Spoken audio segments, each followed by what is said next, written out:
All right. Let's see that we are live here. Add enable channels. Okay.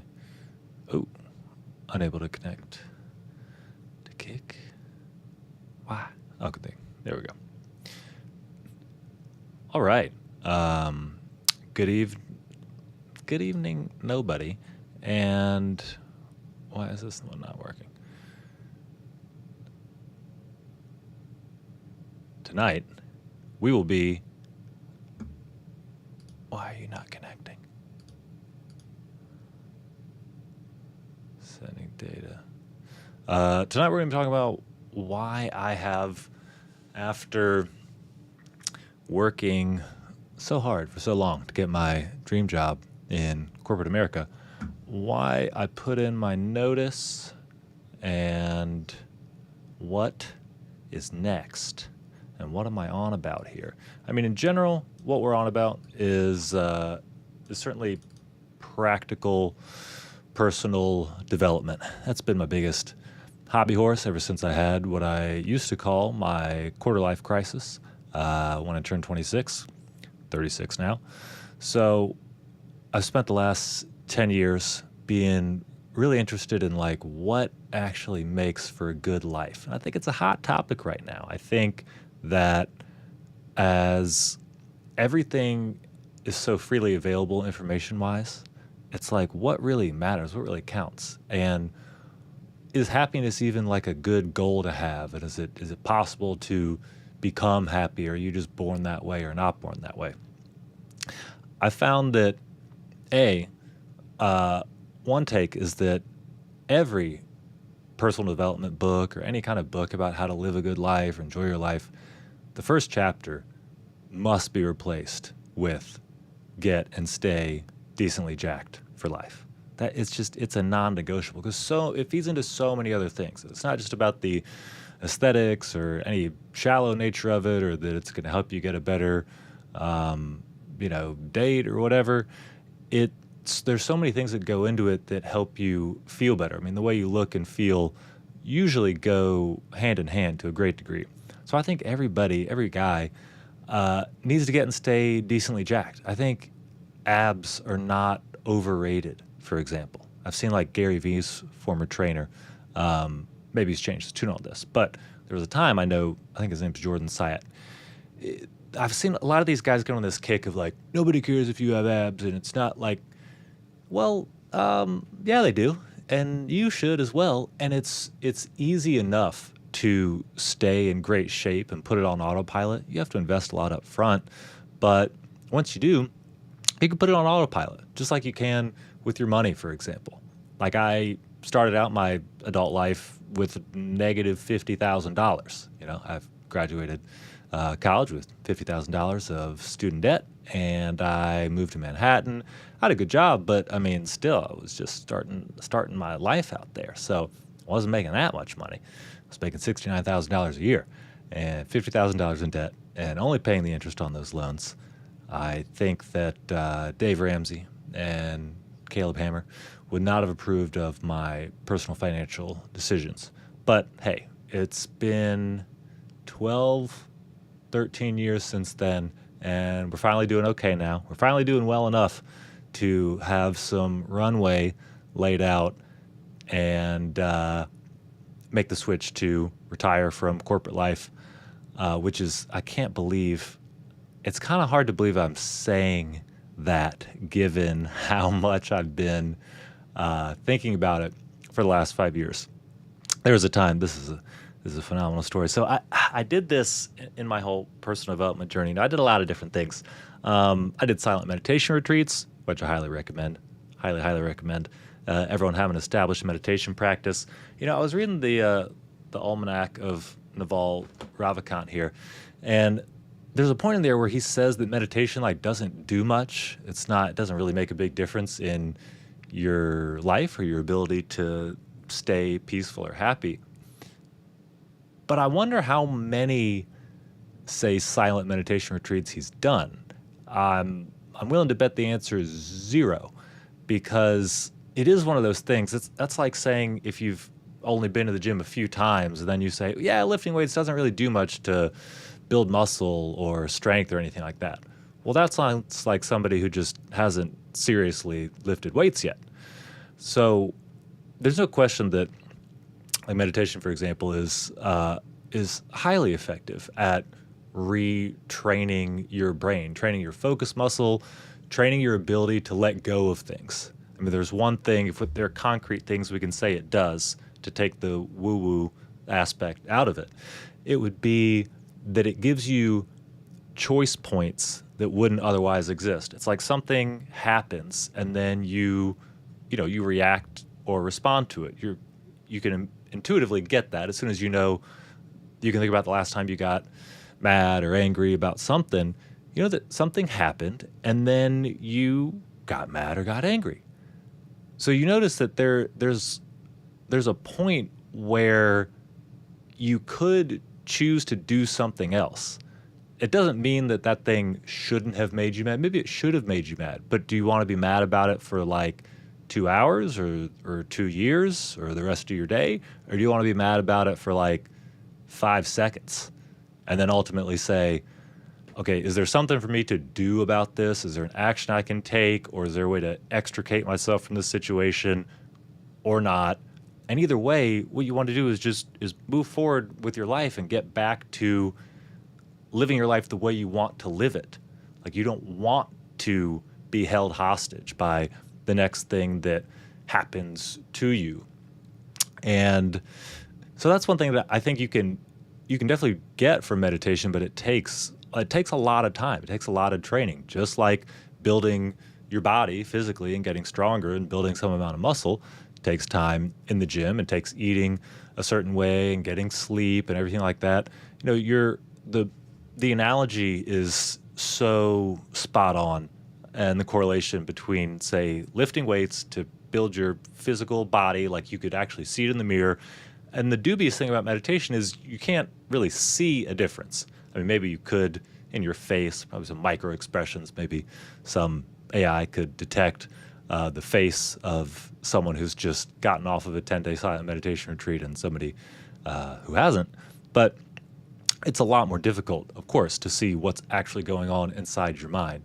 And it's also all just unique to you and your experience of consciousness in your life.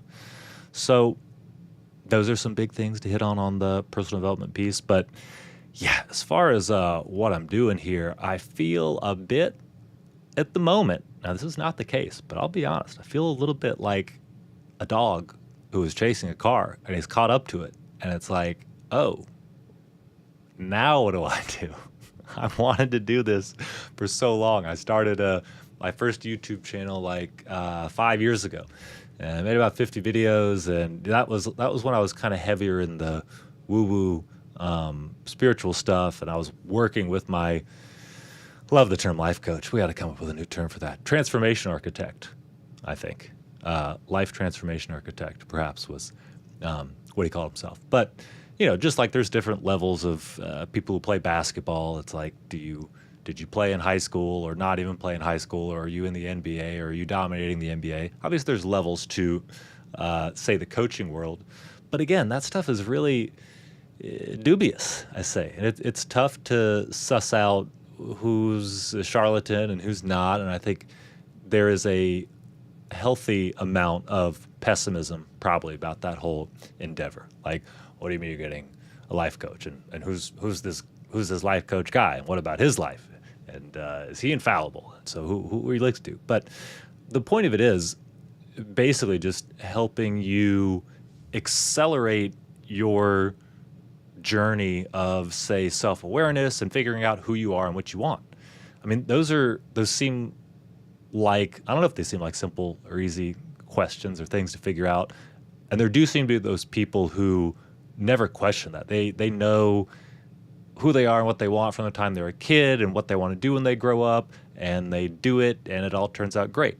You know, that's pretty rare. Most people, especially at some point in their life, and if you're, if you're under the age of 20, around the age of 20, you most likely have a few things ahead of you that you're not going to see coming right now. You know, like my quarter life crisis, as I used to call it, my awakening, that it just showed up out of nowhere. I just turned 26, and all of a sudden I just couldn't stop thinking and caring about the thoughts of, wait, okay, what am I doing with my life? Do I like the direction my life is going? I feel like I've been on autopilot since I was born. I mean, I didn't pick my parents, I didn't pick my genes, I didn't pick where I went to elementary school or middle school or high school. Now, I loved where I went to elementary school, middle school, and high school. I feel like my life has been a 10 out of 10 pretty much, the whole time. Haven't always felt that way in the moment, but I could certainly say that and feel that way now looking back on it.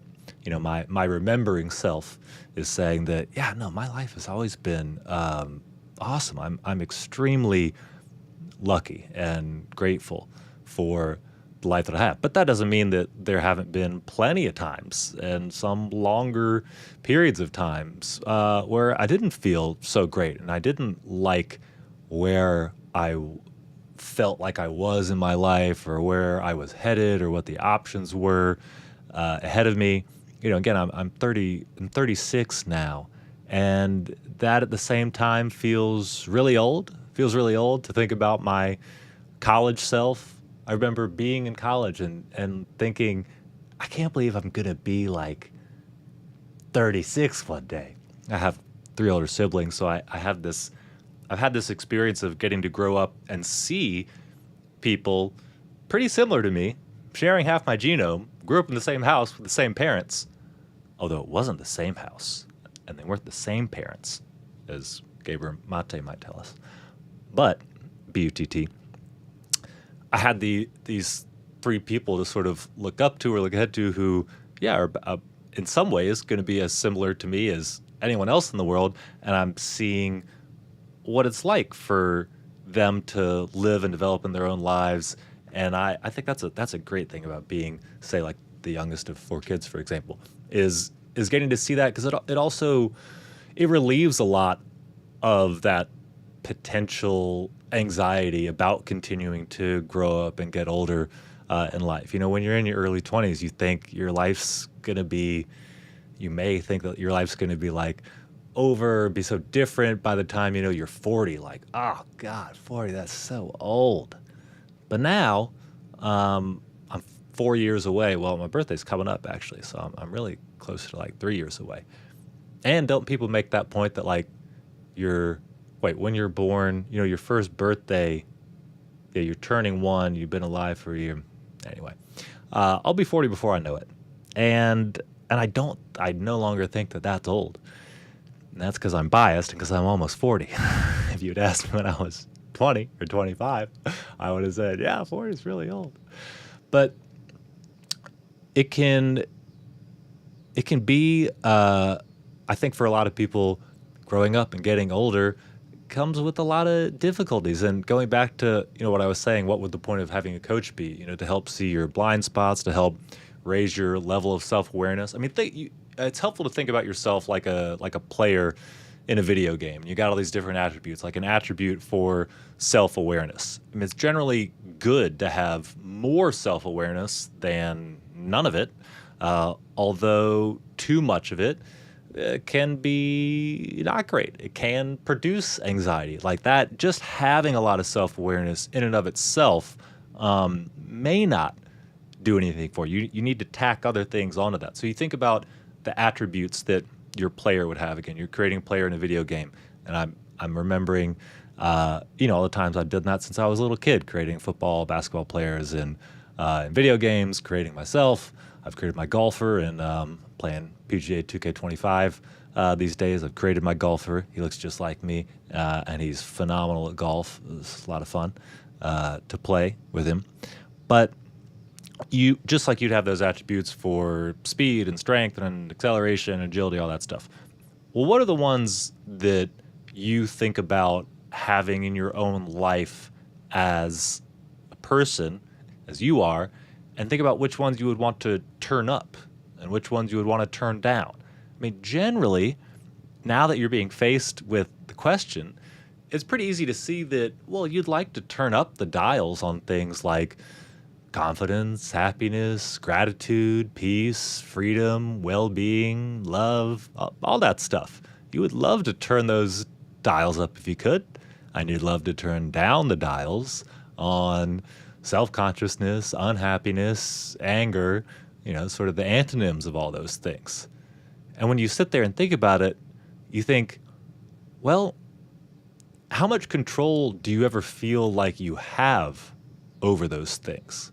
Most people implicitly don't seem to think they have a lot of control over it. They think that they're reporting on their life. And this is one of the biggest things you can get from going into your practical personal development journey, as I want to espouse here, the virtues of practical personal development, like what really counts. I mean, one thing that counts is becoming aware of the fact that you can move from just reporting on your life, like what's happening to you, like this happened today, ergo I feel frustrated or mad or sad or angry or hopeless or whatever.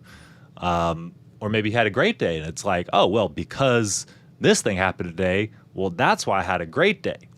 So most people live their lives like it's about what happens to them and what other people do and what events happen around the world, and that dictates their experience of their life and how they feel and how they relate to their life. And I would invite you to consider that you have more control over creating your life and creating your own experience of consciousness, to create more, say, gratitude and happiness and love and all those positive things. You can turn up those dials on those positive attributes yourself. Now, it's not as simple as I may seem like I'm making it sound. So again, I want to say I'm 36, and it has not felt like, and I still, of course, have plenty of negative states of being in consciousness. I mean, I've my wife and I have been together for 3 years. We have a 10-month-old baby.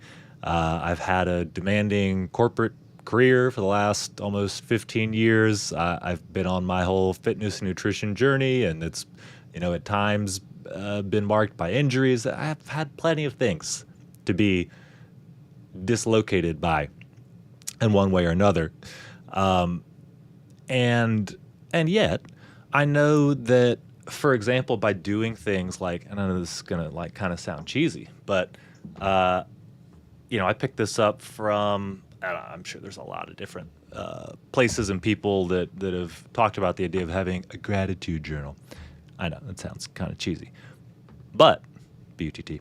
I originally picked this up. I remember I was at the Forefront conference in Chicago that Ramit Sethi was putting on. He was like, I don't know, he's like Tim Ferriss-esque. That was sort of how I think my personal development journey started, was probably with something like the 4-Hour Work Week. And that was how I got into meditation a little bit. First as a means just to like focus harder so I could crush it and make more money and like, be more successful. And then I found all these other great benefits to practicing meditation, like the things I said earlier, like having more choice points in my life to not be affected by things that I didn't want to be affected by, to let go of negative states of mind and to really soak in and sort of extend and relish in more positive experiences. Because that is really what everyone is after, generally, to one degree or another. I mean, if you think about having a genie in front of you who's going to grant you 3 wishes, what are you wishing for? Well, you're probably wishing for some combination of like money, looks, love, relationship, many relationships, whatever it may be. You're going to wish for those things. Why? What is it that you think you're going to have then that you don't have now? The implication is that there's some feeling or permanent state of being that you're going to get, that you're going to unlock once you have those things. Like once you have money, house, car, and this is tale as old as time. I see so many things sometimes written on like X or LinkedIn, and every time I just want to type in the lyrics to Chicken Fried. Those being, it's funny how it's little things in life that mean the most. Not where you live, what you drive, or the price tag on your clothes. There's no dollar sign on a piece of mind. This I've come to know. Back to the genie thing. You wish for those things, and you wish for them. Why? Because you think you're gonna get something that you don't have today in terms of a feeling of satisfaction, the respect, the status that you get from how other people perceive you. Like that's what you really want.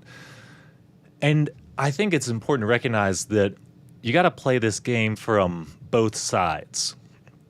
And I do like to talk about this in terms of a game. I think that makes it more digestible, and it's a more fun way to play with it, to think about it, and to create with it. To go from just reporting on your life to creating your life and creating with the things in your life.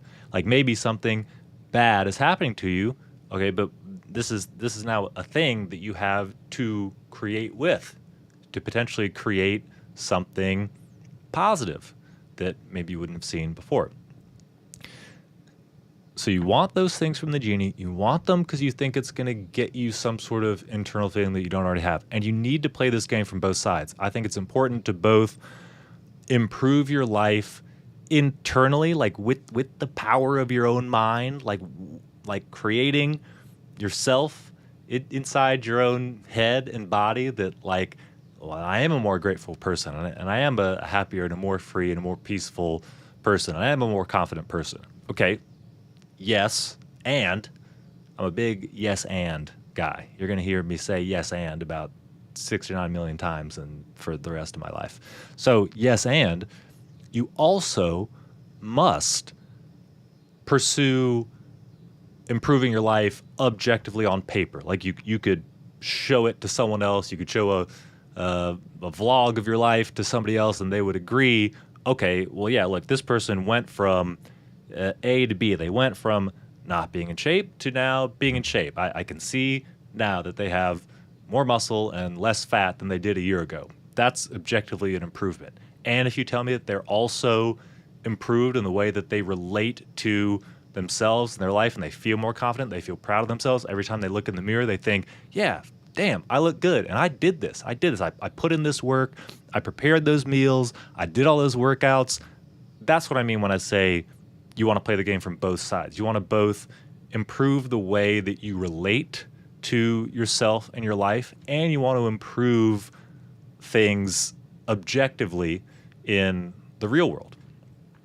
Money being another obvious example. I mean, those are the big ones that we could spend the rest of our time here on Earth talking about together. Me talking, and there's no way anyone's chatting in here, are they?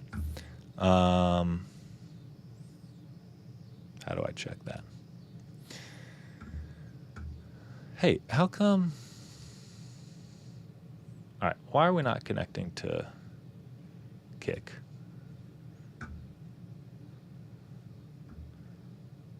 Oh, hey, buddy, I helped Kick stream with getting 5 of you and so fast. Oh, okay, so what is this?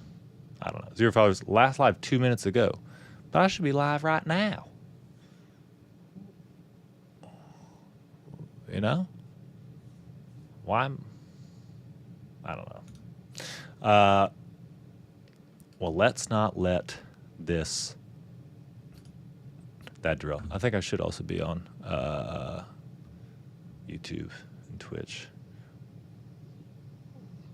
But, all right. Okay, we got 30 minutes till date night with my wife begins. So, let's see. We've opened a couple threads here, most notably the one about all this practical personal development stuff and approaching things from both sides. Okay, I got this out to show. I'll go back to OBS here. This is my my Goku journal. My wife got this for me for Christmas or something one year, I think. Such a sweet wife. You're such a great wife. Very lucky. We're both very lucky to have each other. And so she got me this Goku journal. For my loving, strong, smart Poppy to write his best ideas. Ci amo. Love, Duda. Very nice. Okay, so one thing I've used this for, and I had previously, there was a time where I kept this gratitude journal.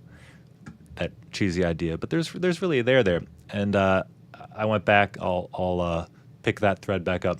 I said I was at the Forefront conference that Ramit Sethi put on in Chicago, I think in like 2016, 2017. And there was a guy from Harvard there. His name's Sean Aker. I know these days saying someone's from Harvard is not necessarily, I don't know if that's necessarily instant bona fides or instant disqualification. Depends who you ask. But this guy, Sean Aker, who's been studying happiness and positive psychology at Harvard for the last, I guess at this point now, 35 years, if he's still there. He's got a really famous YouTube or a TED Talk it's got, I don't know, tens of millions of views, something like that on YouTube. So this guy, Sean Aker, is there. He's giving a talk about happiness, positive psychology, and all that. And he really advocated for the idea of keeping the gratitude journal, and specifically in this way. You know, I like to do it first thing in the morning, every morning. And you write down, say, 3 things that you're grateful for and why. Well, because you don't just say, I'm grateful for the sun. I'm grateful for coffee. I'm grateful for my wife, and move on. You connect more with the idea. You say, I'm grateful for this because. So, like, for example, and I did this every day for probably 3 years. Every day I would write in the gratitude journal, and I would call the entry as well. I would call it gratitude and goals, which is what we also have like right here. I'm like making sure there's nothing crazy written here. I don't think there is. But so we got gratitude and goals in the Goku journal. So I'd write down 3 things I'm grateful for and why, and then whatever my biggest goal was that I was working on at the time. And I'll tell you what, this is a great story. You've probably heard this other places if you've at all, been dipping your toe or diving headfirst into the whole personal development world. Is the magic of writing your goals down, of writing things down, and I certainly found that to be true in the case of my first career change. So this right here, you are witnessing live and in public the building of my second great career change. The first one was when I went from being an international tax consultant and a CPA at KPMG to being a tech sales pro. So I had some sales experience in my background. I'd sold Cutco when I was in high school and college. If you ever heard of Cutco, vector marketing, college students selling knives. I did that. I did really well at it. I had a great experience with it. Again, that's another thing. There's so many things that I'll talk about positively, and that I also want to preface and acknowledge, like you can have such a different experience. For example, the Cutco and Vector is a great example. You could certainly have a terrible experience with that, and you could go into it because they're all like independent offices. They're all like their own little small business. So you could very well have a manager who wasn't great, and if you didn't know if you didn't see kind of the game that you needed to be playing, aka like you got to find people that have like some money, and you got to buy from people who like will want to buy from you. At least in the beginning. And then it's all referral based from there. It's not exactly like you're not cold knocking on doors as if you're selling solar or something like that. But you start out seeing your friends and family, and then after every appointment, you're asking for referrals to see more people. And so pretty quickly you're getting to see like, it's a friend of a friend of a friend. I calling people to make an appointment, and I have no idea the person I'm calling. I just got referred to them, and the person who referred me, I only met them last week because I was referred to them by someone else. So you get the idea. But I had a great experience with vector and cutcode, and I did really well at it. And the reason I did well at it, in part, was because I chugged the Kool-Aid. I butt chugged the Kool-Aid, okay? I did everything I was supposed to do. I listened to everything my manager told me to do. I memorized the whole pitch, the whole script, certainly the close, and I really committed myself to it entirely. And I had a great experience and did really well with it. Now, if you go into that and you think that you know better and you're not working really hard, you're not doing all your phone time, making all your calls, scheduling, especially in the beginning, 5 demos a day and working really hard, well, then you might not have a great experience with it. And then you come away and you're like, scam, it was a scam. So that needs to be said. But back to the gratitude and goals here. So you write down what you're grateful for and why. I'll talk about I was saying that because of the career change. This is my second great career change. The first one was when I was at KPMG, and I knew I wanted to get back into sales in some regard. I just had this overwhelming thought and feeling that I know, even though things were great at KPMG, I have nothing but good things to say about my time there, everyone I worked with, the idea of, I feel like I don't know how many young people today know that you can absolutely go to college, get a degree in tax and accounting, get your CPA license, go work at a Big Four firm, and have a phenomenal career. Now, if that sounds absolutely horrible to you, I get it. But again, I would say, it's probably not as bad as you think, as you're making it out to be. And you can also use it as a stepping stone to something else. Like, I did that, and it was a great way to start my life and career. You learn a lot of great things. You learn certainly how to have a good work ethic, how to be diligent and precise in what you're doing, how to do good work.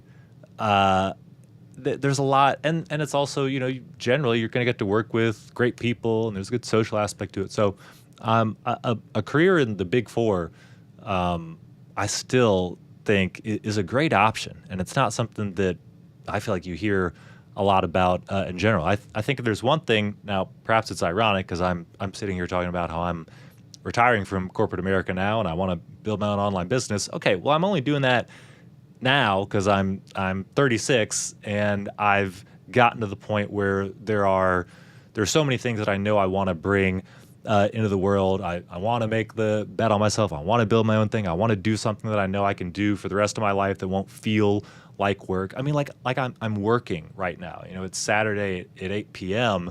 and this doesn't feel like work. Now the question is this going to lead to anything? And the answer is yes, because I'm writing it down in my gratitude and goals journal. Just like back in 2017, it was October of 2017 that I started writing down my goal is to join the Salesforce Ohana in April of 2018. So I first realized that I wanted to get into sales in some regard, but I didn't know what then. There medical sales, pharmaceutical sales, software sales, tech sales, of course, being an option. And I settled on wanting to get into tech sales. And from there, it was like pretty obvious to me that Salesforce was the place that I wanted to go. Similar to how I wanted to start my job, my life and career at KPMG, with a big company in a big city, that kind of thing. I knew I wanted to go to Salesforce first to make the career change, get the experience, get the training, have that sort of name brand or whatever, and then go do something else after that. So it was a long road, I guess, or there was certainly a lot of work between me sitting there. At that point, I had just been promoted to being a manager at KPMG. So I'm an international tax consultant manager, and now I've decided that I want to be a tech sales bro. So there's a bit of a chasm for me to get across to get that job and get into that world. So I spent a lot of time preparing for the interview, learning everything about Salesforce and the product, networking with everybody I could that was in sales and certainly that was in tech sales. And I mean, long story short, I made it all happen with the help of a lot of people. And I did end up joining Salesforce exactly in April of 2018. Like when I started writing that down in October of 2017, I had no way of knowing really that I would be able to make that happen at all. And by the way, when I applied initially, after doing all this prep, including getting the book Behind the Cloud, it's the book that Mark Benioff wrote about how he started Salesforce. You know, I read that book twice, cover to cover. I had done so much research. I talked to people who worked at Salesforce. I found, you know, ways to network and talk to people who already worked there to be like, what's it like? You know, I'm preparing for this interview. What should I know? I did a lot of work to prepare. And then I finally applied and I got like instantly rejected, instantly got the rejection email. But thankfully that email actually came from a recruiter. So I was able to respond to it and say, no, hold on. You don't understand. I'm like, this is happening. I got to work here. I've done all this work. I quoted something from the book Behind the Cloud where Mark Benioff had said many of his best salespeople didn't come from a traditional sales background. So I finally email negotiated my way into getting sort of the phone screen, the initial phone screen with the recruiter, and then had enough passion and knowledge from what I'd done to prepare that I was able to then get a further interview, like a real interview for the job that I was applying for. And I applied for the most entry-level position there was. So when I'm telling this story, like I want you to listen, obviously, about you and understand that it may. Hey, baby. Are you? I just wanted to see the setup. Oh, okay. That's it. So take the lesson that if you need to be willing at some points to maybe quote unquote take a step back. I mean, again, I'm a manager at one place and I was happy to be applying to the lowest position at the new company because I knew 20 years from then, I wouldn't care that I started as an SDR, sales development representative. Salesforce is unique, I think, still in that they even differentiate what they call a sales development representative from a business development representative. Those titles, what they just mean is the SDR only takes inbound calls and leads. Like Salesforce has so much inbound that they have a whole gigantic team of people who all they do is respond to inbound leads for the company and then route it to whoever the salesperson is that's going to cover that account. And then the promotion you get from there after you've done that for about a year at least, then you can get promoted to being a BDR or a business development representative, and that's where you're doing the outbound cold calling, cold emailing. You're actually aligned to account executives or frontline salespeople that you are sourcing meetings for, and then from there you would get promoted from BDR to AE, and now you are the frontline salesperson. You own the accounts, you're running the whole deal cycle and closing the deal and kind of servicing the customer after that. There's not like a separate account manager really. It's like you're the guy or the gal. So again, I apply for the SDR position, get rejected, talk my way into an interview, get the interview. Because, again, listen about you. Get the lessons here. That because I had done so much to prepare for that initial interview, it went so well that I guess you could say I got the job and got a promotion in the interview and was then invited to interview for the BDR position. So I applied to be an SDR. I was so prepared and I had enough of, say, like the Cutco experience and the experience I had at KPMG that would translate over to the tech sales world, that then I was invited to interview for the BDR position. I did that, got that job, got an early promotion to being an account executive at Salesforce, and I did that for about a year, and then I realized that I wanted to find a hot startup, and then a friend from high school reached out to me and was like, hey, I'm a software engineer at this hot startup. You should think about joining their sales team. I looked into it, thought it looked great. I joined that company. That company is called Frame.io. And Frame.io, I joined there in March. Like my first day was March 3rd, 2020. And that was an amazing sequence of events. I had signed up to do my first 10-day silent meditation retreat in February of 2020. I signed up in February because I knew Salesforce's fiscal year ends in January. So the best time to take vacation if you're a salesperson at Salesforce is February. Like a lot of people take a lot of vacation in February because you're working hard all year, and you're especially working really hard in January at the end of the year there. So I'd already signed up to do this 10-day silent retreat in February. And then I ended up interviewing and getting the job at Frame.io that I was then going to start in March. So it was like I had my year end at Salesforce in January, which was great, went really well, it was all exciting. And then I go on the 10-day silent meditation retreat. And that's certainly, again, I've got 10 minutes here till date night starts. With my wife like checking on me.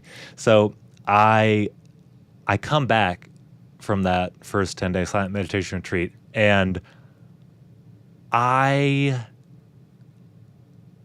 trying to find the words here because I had so many experiences on that retreat and by the way, there's no funny business here, no plant medicine. This is like strict, hardcore meditation retreat. Like you're just meditating 12, 14 hours a day. Arguably, you're meditating every waking moment. From the time you wake up, you should be meditating in the way that you get out of bed and just pay attention to your breath and body, everything you do. But then strictly, it's like you wake up at 4 a.m., meditate from 4:30 to 6:30.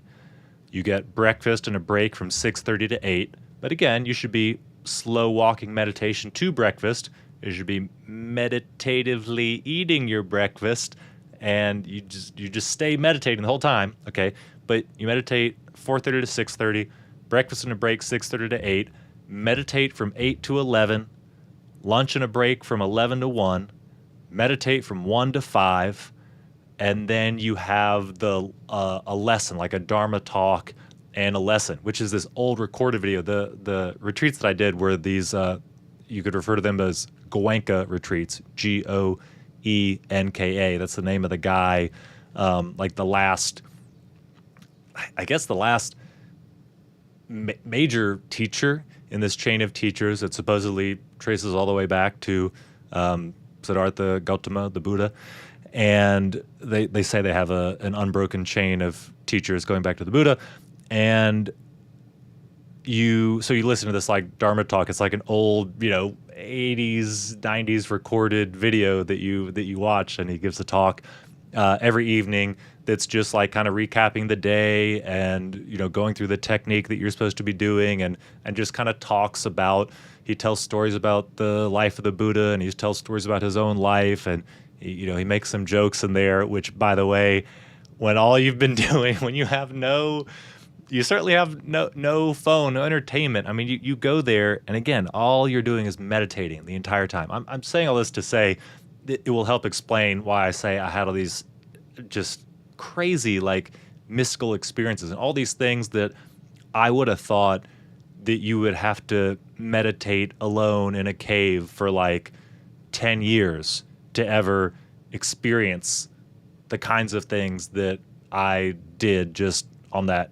10-day retreat. And so that's the setup for the retreat. It's just eat, sleep, meditate, repeat. Meditate all day, all night, and then go to bed and wake up and do it again.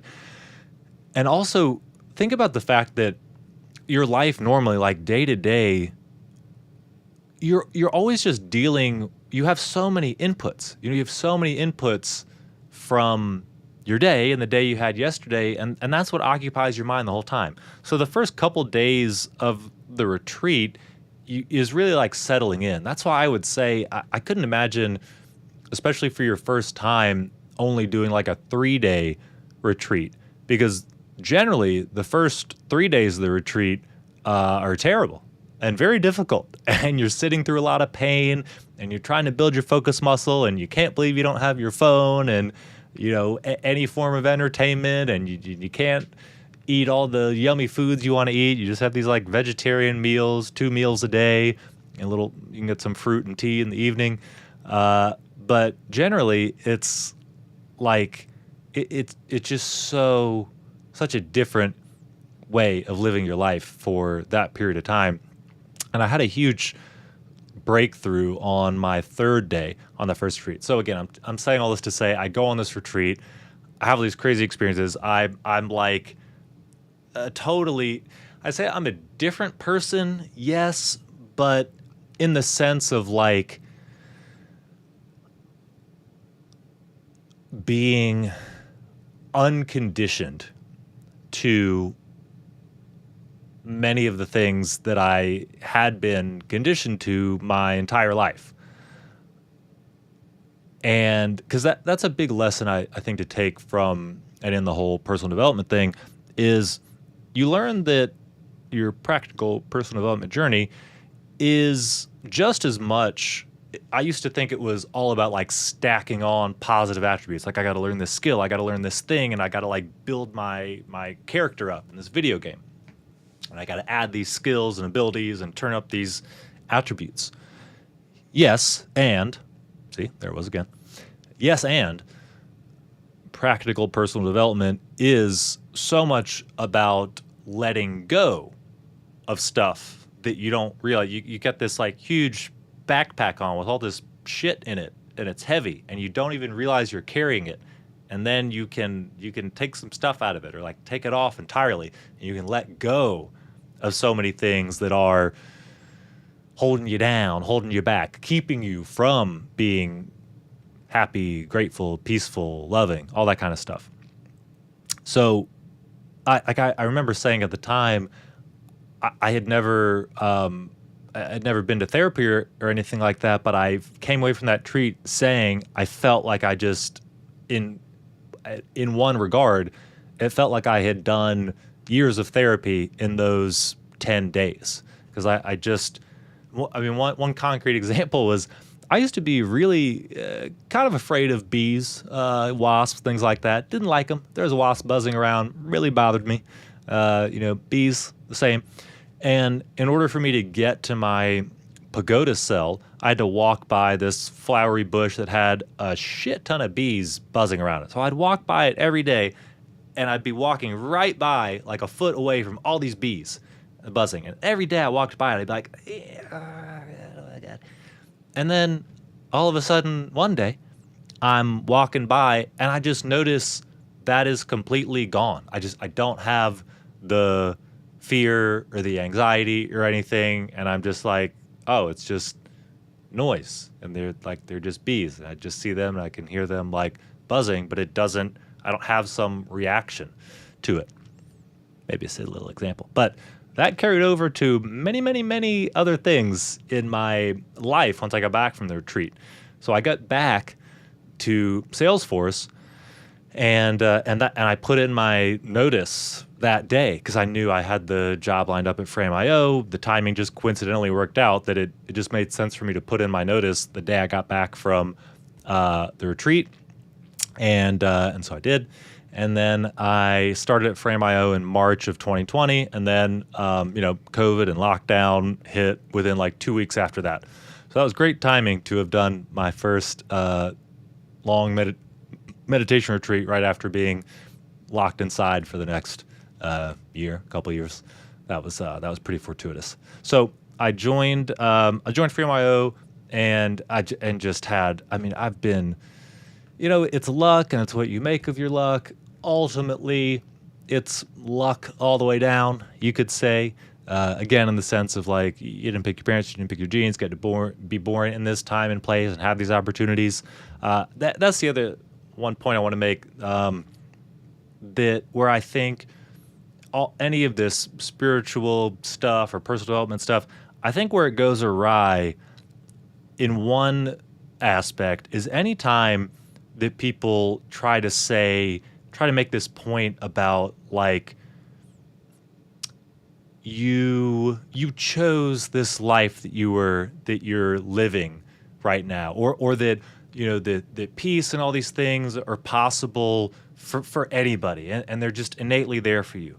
But we especially know now, thanks to social media and content and everyone having recording devices and being able to upload stuff immediately, like we're live with this right now, we know that plenty of people have a short and horrific life. And there's nothing else to say about it other than it sucks and it's unlucky. And you are just so lucky that you get to have the life that you do. However good or bad you may think it is, you know that there are people who have just horrific, horrendous, short-lived lives. And there's nothing, to me, in my opinion, there's no way to work that in to these ideas or this theory about like, oh no, you were a soul and you chose to like have this life and your journey to remembering back to who you are and how you chose this life here, and we're all just consciousness experiencing itself, and it's yin and yang, so there has to be the good and there has to be the bad. It's like, yeah, that's a great fucking story. Tell it to the soon-to-be child soldier who's being forced at gunpoint to do terrible things to his family and then be turned into a child soldier and then get killed in the next village raid. Like, no. Some people have horrible lives and it sucks and it's bad luck and you're just lucky and I'm just lucky that you get to have the life that you do. Okay, that was a side point that I just wanted to make there. So, let's see. Back to, all right, 7 minutes. 7 minutes to date night. I think I'll just end with back to the gratitude journal. If you get anything from this, start doing the gratitude journal. Write down 3 things you're grateful for and why, and then a goal that you're working on. And just commit to doing that every day. It takes 5 minutes. If you don't do anything else in your life, I mean, that would be a stark improvement for yourself over the next year to, you know that neuroplasticity is a thing. You know you can train yourself to think differently and see yourself and to be different than you are. And this is one of the best things I've ever done. And I'm getting back into it now. I truthfully haven't kept up the gratitude journal a lot for the last few years. But there was that time when I first, I guess, heard about it and decided to do it. I did it religiously from probably 2017 to 2020. And now is another great time for me to do it because I'm going to need all of the positive gratitude thoughts that I can get as, again, things, in a sense, I feel great right now. And it's like I put in my notice, but like when that day comes where it's like, oh no, I've really now left my former dream job and I'm really not getting that sweet paycheck and those commissions coming in every couple weeks, every month. Like that's gonna hit me like a ton of bricks. Like I'm gonna get hit like a ton of bricks with the fact that like, hey buddy, you really fucking doing this whole streaming and content and school community and all that stuff. You better make it work.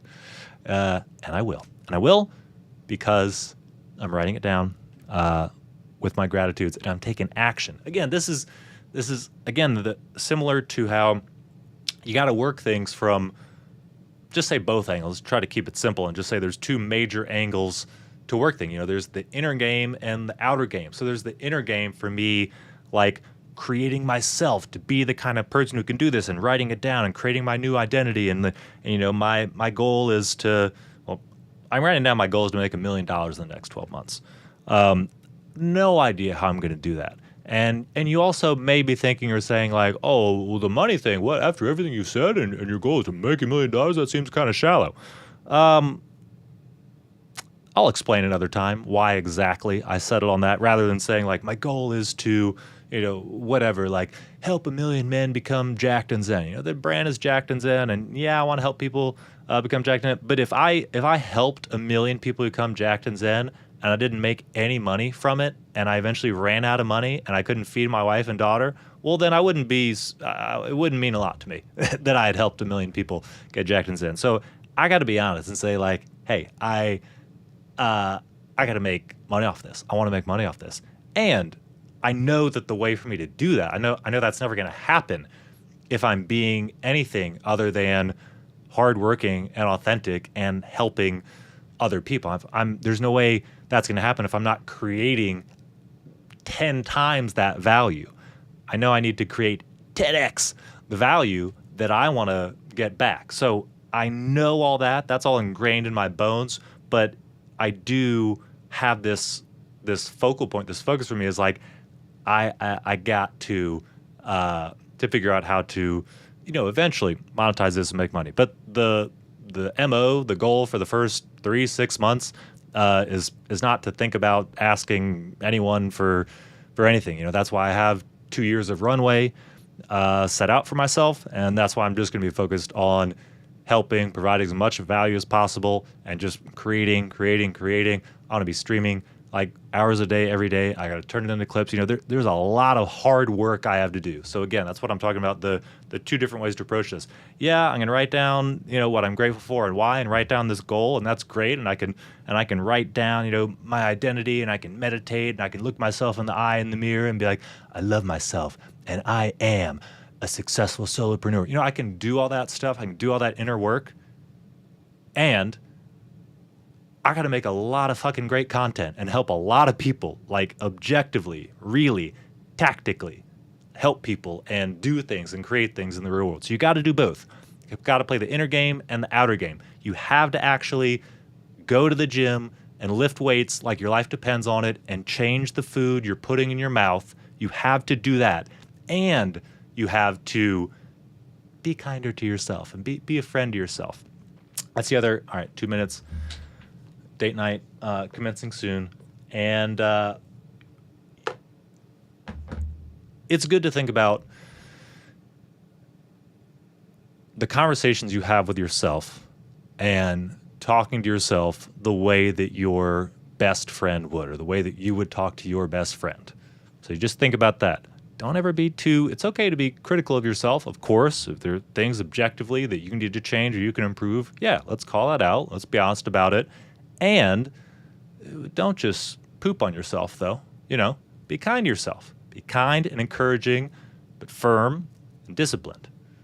So do it all. Do both. Play the inner game and the outer game. Improve your life objectively on paper and improve the way you relate to yourself. Write down the things you're grateful for and why, and then find ways to express gratitude out in the real world. Find ways to receive it. If somebody is expressing gratitude to you, don't slap the gift out of their hands. Say thank you and mean it and give it right back to them. And say, oh, thanks. That really means a lot. I really appreciate that. That was really kind of you.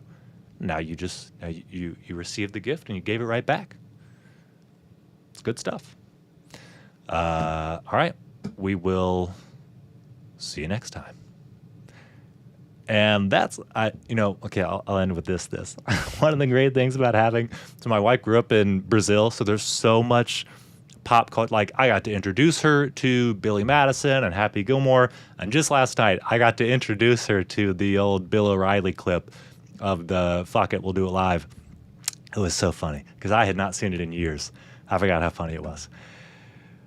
And that's all for today. And to play, I don't know what it is, but it's not right. You remember.